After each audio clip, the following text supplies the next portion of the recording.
Are you newly married and hating it? A lot of times we get married and we have the perfect wedding. We put so much time into the finding the right dress or the right suit, and we invite we have a guest list that we want to put together.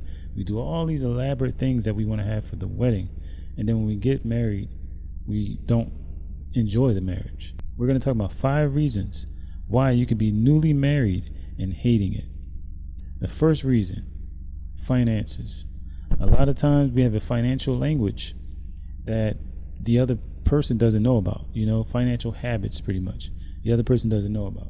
So I think that my financial language is a spender and a person that's just more casual with their finances. When I met my wife, she was not. She was more conservative. She saved a lot. She wanted to, have that security with our finances. Those two conflicted when we first met. And so a financial language is something that's important to understand. And when you have these financial habits and things like that, the other person may not want or may not agree with some of your financial decisions. What do you think?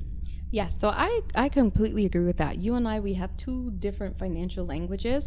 And I would say this, it's not that, having 2 financial languages is a bad thing. 2 different ones is bad. It's just the fact that we have to learn how to flow with each other's financial languages. With my financial language, since it's more of, seeking security and saving, I may not be as open to spending money casually for things such as entertainment, or shopping or, stuff like that. Now with Evan, he will be more open for, doing stuff like that. And I think what happens is we're both meant to balance each other out. And so one can't, dominate and say, okay, let's just save everything, because then you never have fun. And then the other one can't just say, hey, let's spend everything, because then guess what? For you have no emergency fund. You have nothing for when a rainy day comes, right? Yeah. And so a lot of times couples are used to spending money the way that they're used to, handling their finances in a way that they're used to. But then when they get married, it's a new thing where it's like, okay, let's bring the money together. Some of you may be experiencing issues where you don't want to put the money together, but you're married, and when you're married, you become one. You're so used to not sharing. You're so used to doing your own thing as an individual with your finances. And so now when it comes to coming together and bringing it together, you're like, oh, well, with that, your habits, I'm like, I don't want to bring our money together. Because a lot of times the security seeker, who's, the financial security seeker, they may think that the other person is reckless with their money. Yeah. It's like, I don't want to bring my money together with this person. So it's about understanding that they all complement each other. Like all these financial languages complement each other. And that's true, because the security seeker may think that the spender is irresponsible. And so I would say the best thing to do is have multiple accounts, multiple joint accounts, right? Yeah. And then have things set up so that way the bills will be separate from the allowance or the entertainment account. So that way everything is not going to one account. So you have to kind of set boundaries up so that way when the spender pulls out the card to use at the store, they're not spending the bill money, because then that's going to create conflict, right? And so really sitting down and understanding each other's language financially, and then coming up with boundaries so that way there's a wiggle room for both people to, be themselves and not feel like they're being dominated by the other person. Yeah. Right? And so I want to share, there is also a scripture, Luke chapter 14 verses 28 says, "For which of you intending to build a tower sitteth not down first and counts the cost, whether he has sufficient to finish it?" So another thing is, you may be in a situation where one of you may not, or both of you may not understand how to manage finances. Yeah. And you want to do these things and start these projects, or let's say, for example, go and build a house or buy a house and not have enough money to even maintain the house, or even finish the building of the house, or go get a car that you can't afford. Or you may be able to get the house, but then you may not be able to furnish the house, right? Yeah. And so now it's like you invite people over, If you have a house that's unfurnished, it's a beautiful house, but when you go in, you have no furniture, right? Yeah. Or you may be building a house from scratch because someone else built their house and you want to build it, but then you don't have the finances to finish it because you didn't sit down and really thoroughly look through what it costs to do the thing that you desire to do. Right. So really sitting down and talking it over and having the financial budget and what it's going to cost right in front of you will help a lot, because you're going to know what it is that you're getting into before you get into it and before you embarrass yourself. That's something you don't want to do, because in that same chapter of Luke chapter 14 verses 28, verse 29 says, lest haply after he has laid the foundation and is not able to finish it, all that behold it being able to begin to mock him. So it says, less happily after he has laid the foundation and is not able to finish it, so you're not able to complete the build, and all that behold it begin to mock him. So people will be mockers. People will laugh and make fun of you, right? When you start something and you can't finish it because you didn't count the cost, and then what?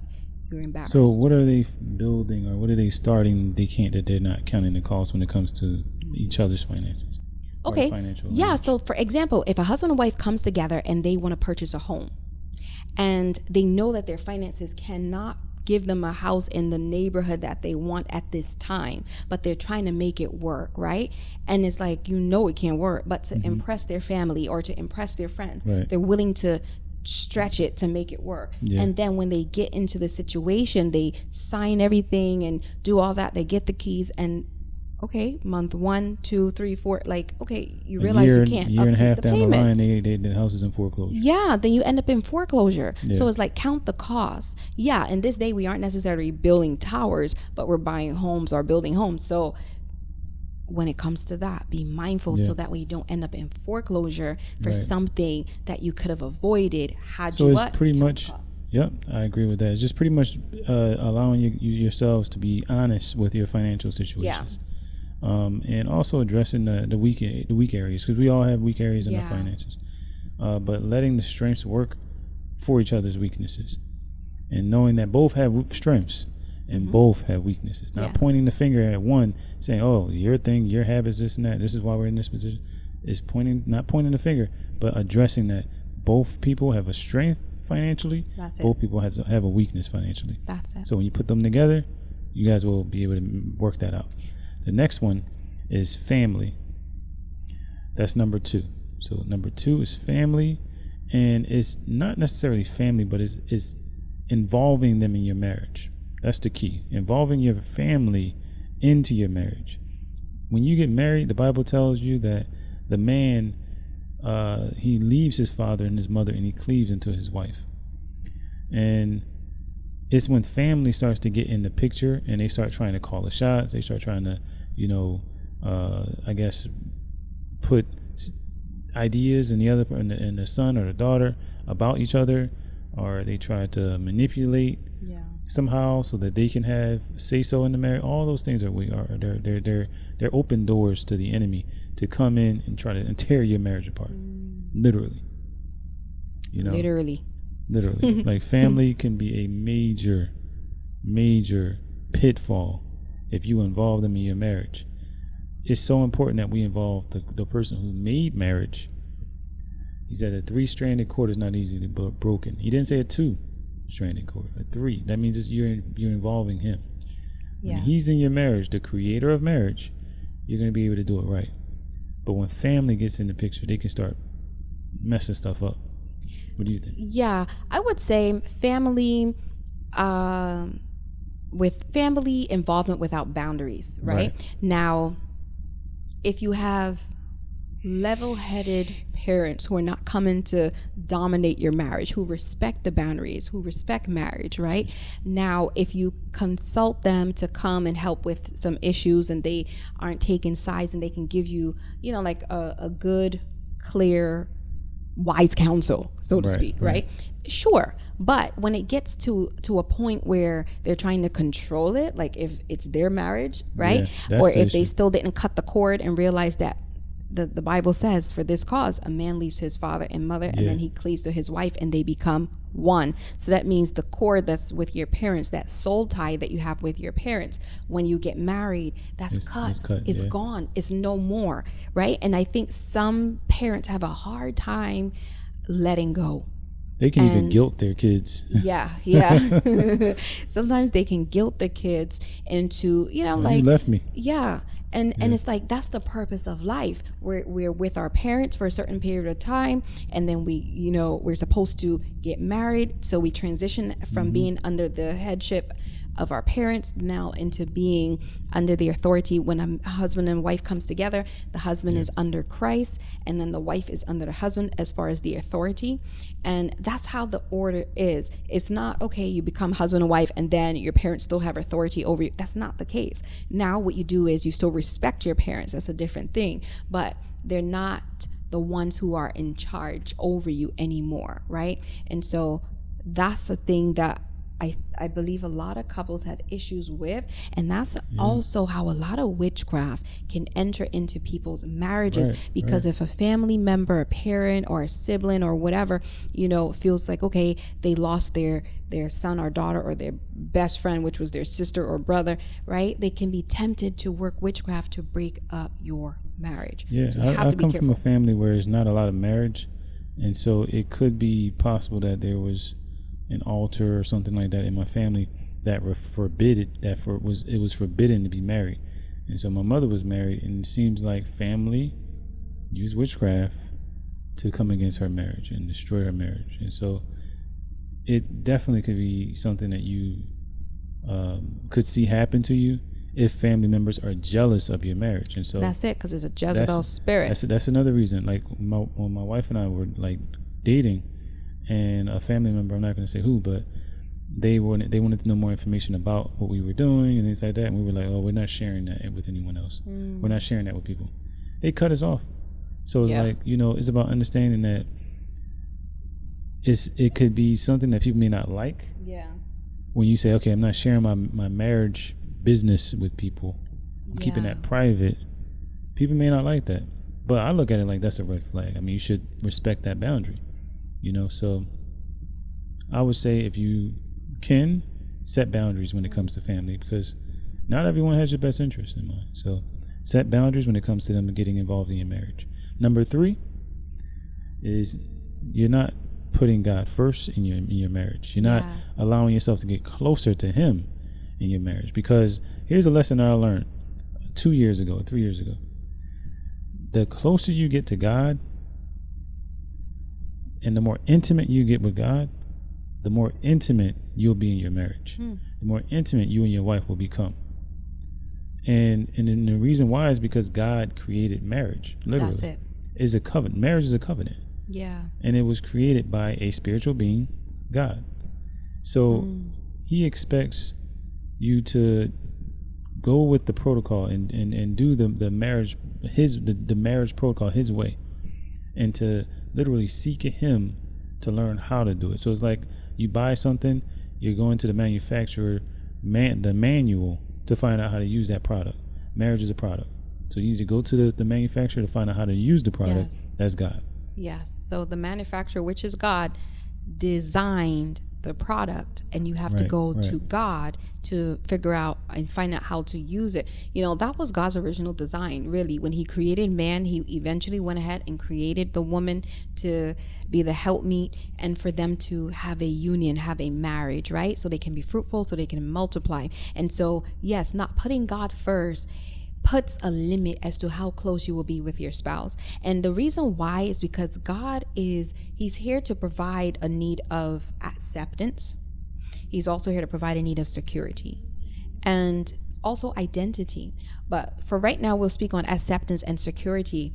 And sometimes when we're not aware that God is meant to be number one, we can try to put that on our spouse, right, to be that for us, and we can have these requirements where it's just too much. It's too much for one person to do. And that was never meant. Yes, there's a role that a husband plays and there's a role that a wife plays, but that role is not a role of playing God, right? Right. And so if we have areas of feeling unaccepted or insecure, we have to go to God for that, because there's a piece of us that needs to be connected to him in that way, in the close way, in an intimate way that would allow for us to receive the security.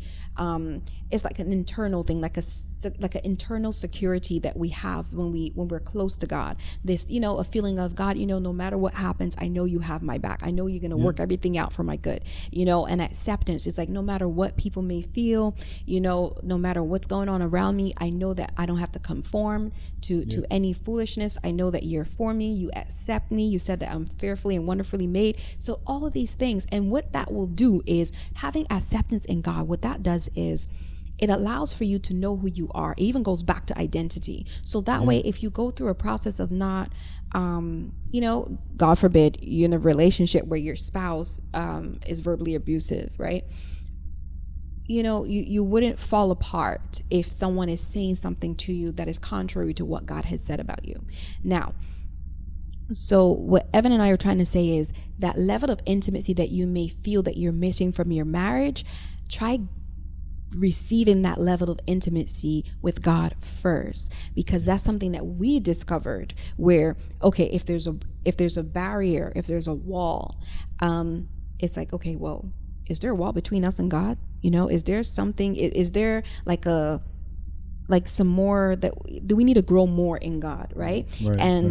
And closeness with him. So it's one thing to read the word and just read it, but it's another thing to really sit with God in the presence of God and get to know who he is and really surrender to him. It's a whole different thing. And so when we practice surrendering to God and sitting in his presence and really, as he says, dwell with him, right?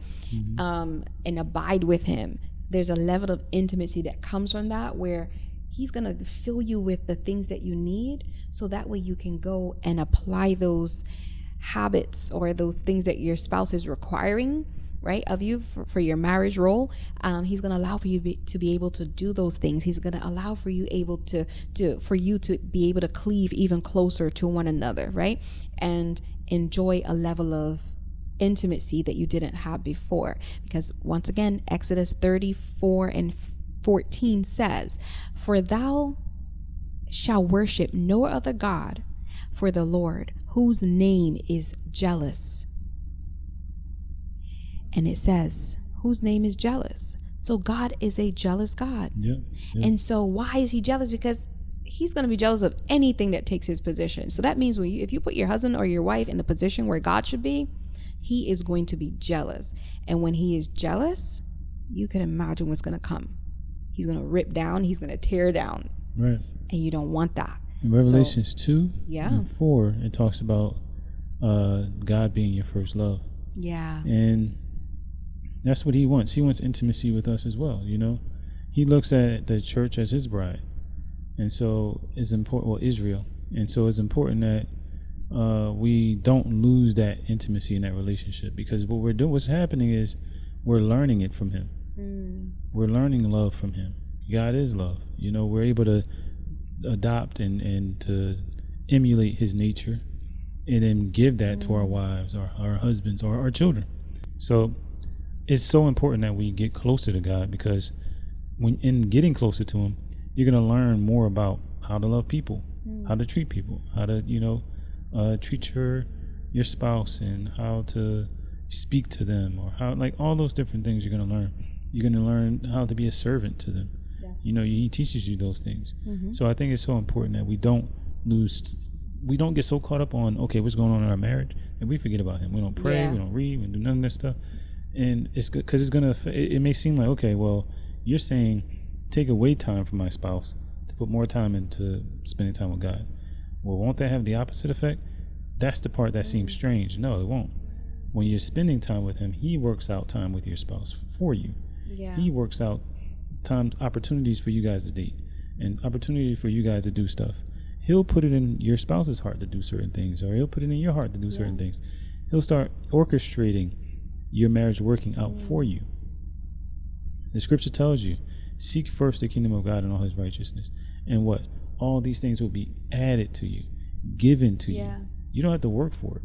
And so that's the thing. I'm realizing that when we put him first and you put intimacy with him first and foremost, he will make sure he prioritizes your marriage. That's it. And so when you have God prioritizing your marriage, you're in good hands.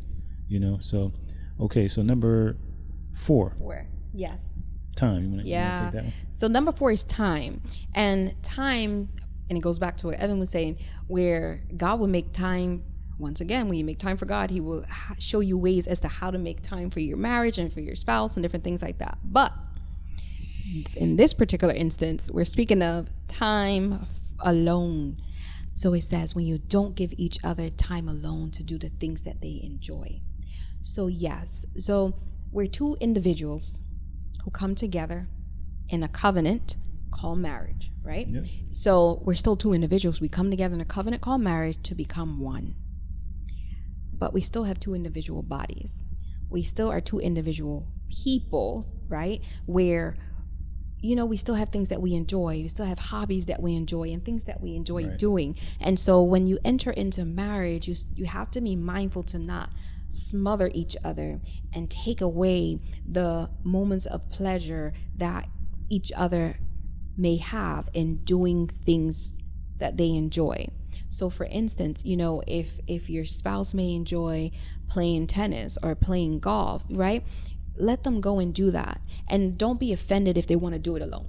Yeah. Because everyone needs a chance to be by themselves, a chance to breathe, and just, a chance to even hear the Lord. So allow for them to not feel like it's a problem if they want to go and do an activity without you. If they choose to invite you, then awesome. Then that's awesome. great, right? Yeah. And if they do so, go along and don't try to twist it and make it your thing, right? So it's like, let's go and do this thing or do that thing. Don't make it yours. Like, just go along and be supportive. And so Ecclesiastes chapter 3 verse 5 part B says, there's a time to embrace and a time to refrain from embracing. So it's a time to snuggle up and be together, and hug and do stuff together. But then there's also a time to refrain from embracing, which is, okay, you're going to go spend time doing the things that you want to do, and I'll spend time doing the things that I want to do. And then we'll come back together again, right? And I would say this, I wouldn't put the pressure on your spouse to help you decide what's going to be that time, that thing you do in your spare time. Sometimes we could feel a way because they know what they want to do, but you're like, okay, I don't know what I want to do with my time or my personal time. That's it. So if you need help with that, ask God. But I would say just find something you enjoy. Yeah. Look, and not put pressure on yourself. If it's just watching TV, go watch TV. If it's just sitting outside on the porch or something, like just drinking a cup of lemonade or something, then do that. Don't put pressure on yourself to have some out glamorous type of activity because your spouse has something. Yeah. If your spouse likes to go camping and you may want to do a day trip or something, you don't have to go and try to find some elaborate thing for you to do. If all you want to do is just sit up and watch a soap opera or something, then that's all you need to do. As long as that's something you enjoy. Yeah. Yeah. And so Ecclesiastes 3 verse 7b says, a time to be silent and a time to speak. So once again, sometimes silence, right? And because some personality types may just need some peace and quiet. Some personality types need a moment alone of quietness, right? That's true. Not constant speaking and talking, and like everyone has a different clearing their head and clearing their heads, right? Some people love peace and quiet, and so just remember that they may need some time alone because why? They need some peace and quiet. So it goes back to what you said. Some spouses may have like an elaborate hobby, and then another spouse may just sit on the porch and drink lemonade, like you said. That's their time to get peace and quiet and clear their head, and so that's fine. Don't try to conform to each other. Just allow for one another to still have that level of freedom to be individuals. To be themselves. I think that's a lesson within and of itself. Is just to let each other be each other. You know, not try to conform each other, because I think that's the difference between unity. Yeah. Is unity is you guys allow each other to be your individual selves, but you're coming together as yourselves. And then you have uniformity, where it's like, okay, well, we have to be the same. We have to do everything the same. Yeah. We have to like the same things and want the same things. That's not realistic. You married an individual. That's the truth. Yeah. So accepting the differences and embracing the differences and just allowing each other to, be yourselves. Because I was the one who was into the uniformity. I didn't understand, okay, well, because my personality type is completely opposite than my husband's personality type. He's more quiet by nature and laid back by nature. I'm not that. And so for me, I felt like, okay, well, I think you should be more like me and, like more energetic and all that. And we should like the same things and want to eat the same things. And, just no, because it creates conflict. Why? Because you're trying to force someone into a square socket if they're a circle or if they're a triangle, right? They're not a square. And so I had to learn that.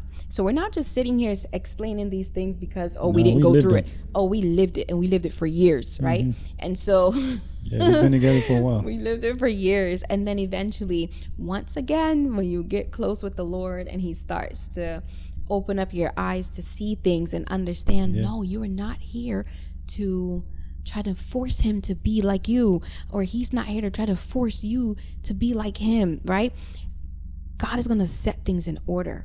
But one thing is, we have to be humble to receive that. We have to be humble enough to realize that God is saying that to us and not think that, okay, we're going to override what God is saying and then still force each other. Because what's going to happen? You're going to force each other out the door, and that's not good. That's separation. No, definitely not.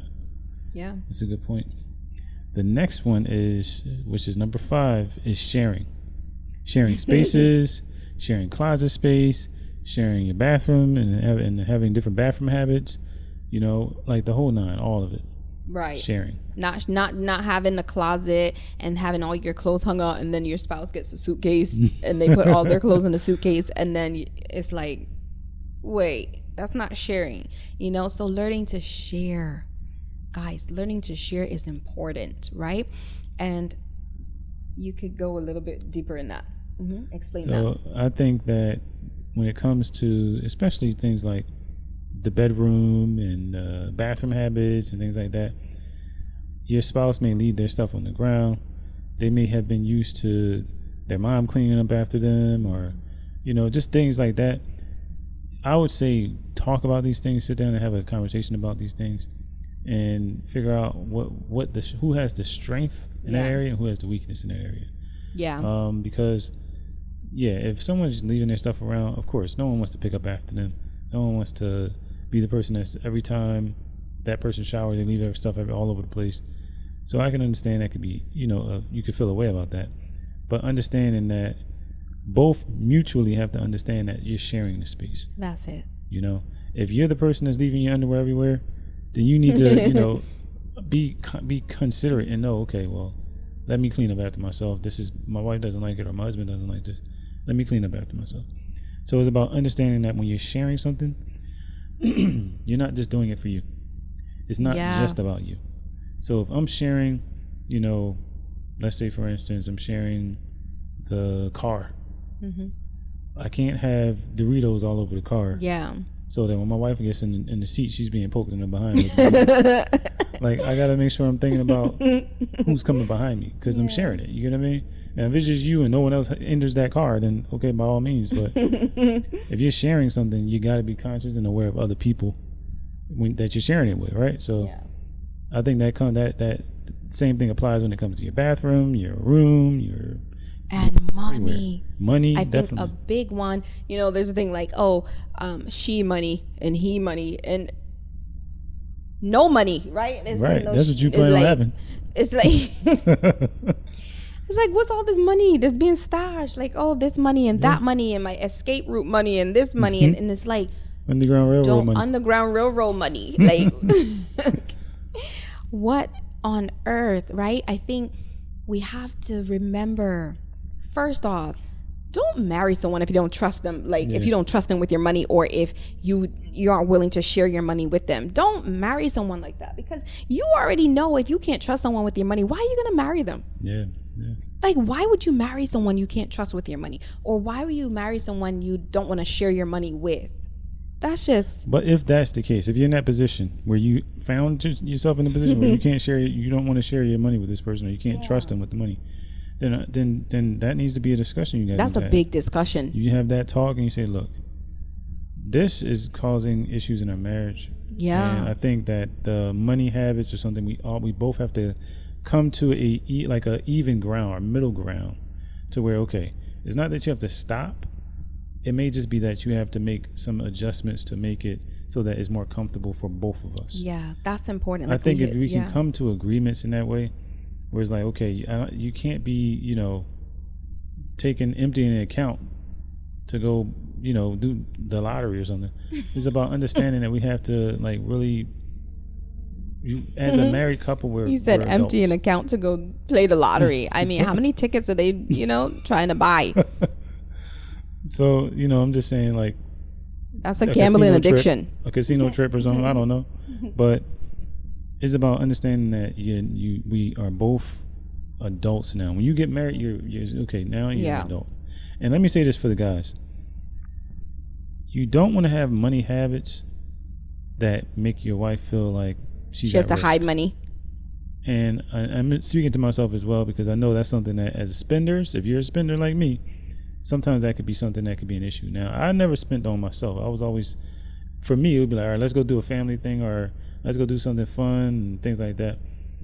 And I wouldn't count the cost of things that we'll be losing out on later sometimes, or sometimes it would be, okay, let's go treat ourselves to a restaurant or something, and not count the cost as how it could cost us later.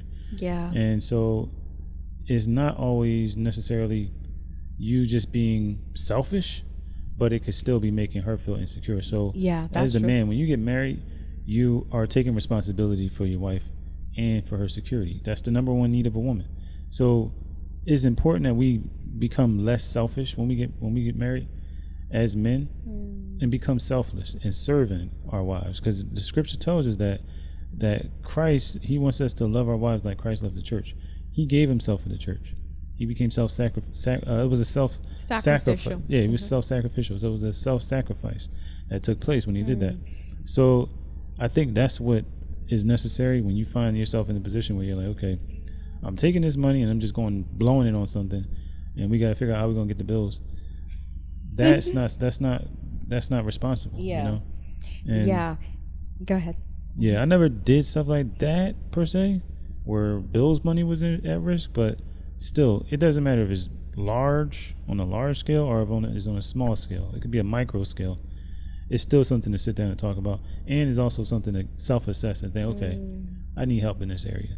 Lord, help me with becoming stronger in the area of management. So these things are something that is okay for us not to know how to do. I was never taught how to be a husband. I was never taught how to be a father, but I'm in that position, right? So you ask God to help you become good at it. You ask God to give you the grace to do it. And that's something that I'm always asking God to give me the grace to do. That's important, because Isaiah chapter 1 verse 18 says, "Come now and let us reason together, says the Lord," right? And that's a big thing in marriage. You have to be able to come to each other and reason. Yeah. You have to be able to come to each other and reason, so that way you can understand what is on each other's mind, right? What's bothering each other, because what you don't want is for someone to have an internal conflict with you and never disclose that, because then that's bitterness that can develop bitterness, right? And unforgiveness and resentment. And then the Bible says, if you regard iniquity within your heart, the Lord will not hear your prayers. So now that's just going from a conflict with you and your spouse to harboring unforgiveness and bitterness, to now for that to be turned into an iniquity where God is not hearing your prayers for anything. For your marriage. For your marriage, for your children, for yourself, for anybody. He's not hearing your prayers. And so that's why it's important for us to come together and really reason, iron out all the wrinkles, all the things that are not allowing for the marriage to run smoothly. Whatever ideology you had before you got married that is not panning out in the way that you thought, sit down and figure it out. Because one thing for sure is a lot of times we can get married based on an idea and not realize, like, you're not marrying based on an idea. There's a reason, there's a structure as to why God created marriage, right?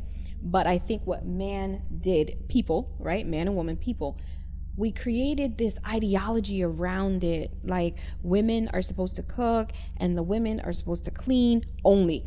And, the men are supposed to go to work and make the money, and he's never supposed to help out in the house, and never, help out with the kids. And, there's this aspect of traditional role play that people have created that's aside from what God, that's not biblical. All of it's not biblical. Now in the Bible, when the two angels came and met with Abraham, and Abraham was told that he will have a son, right? Abraham went into the house and told Sarah, went into the tent and told Sarah, he said, Sarah, prepare some cakes. But then it also said that Abraham went to, I guess it's Eliezer, his servant, or someone. He and his servant, they went and prepared the meat. Mm-hmm. So as you're seeing, a husband and a wife are both working together to prepare a meal, right? Yeah. And so it's not like, women do this and men do. No, work together. Find out a flow that works for you. Because sharing responsibilities. That's the key. Yeah. Sharing responsibilities around the house based on what is a strength and what is a weakness. Because the husband may be able to cook, but the wife can't. Right. And so it's like, okay.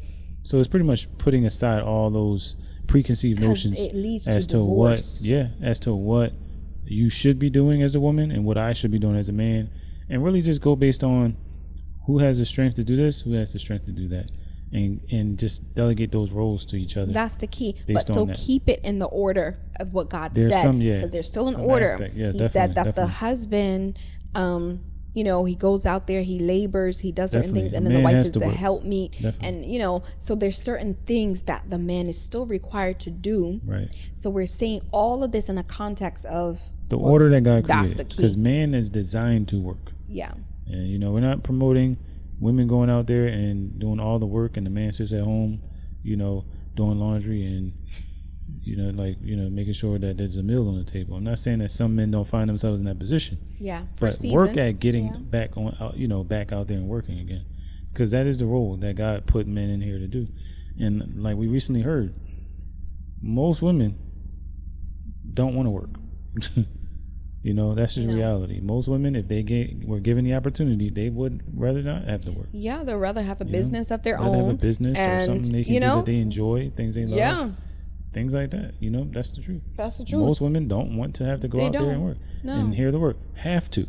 They don't want to have to. Yeah. They choose, sure, but they don't want to have to work. It's the difference, right? It's a difference. And so I would say, because the Bible says that the wife is the helpmeet, sometimes there may be seasons where the wife may have to come and help the husband.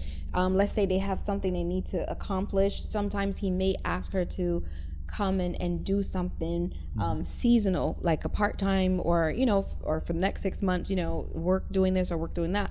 Or sometimes the husband may take ill, right? This is reality. Sometimes the husband may get sick and he may not be able to work in the way that he once was, right? And so then a wife may have to go and work and do, take on a certain level of responsibility. And that's where having certain security measures in place is a great thing, such as certain types of insurance and different things like that in place to help with if an emergency comes, because you never know. So it's like really researching these things and really planning these things out, because if something does happen, you want to know, how am I going to be able to function and live in this situation through this situation. Yes.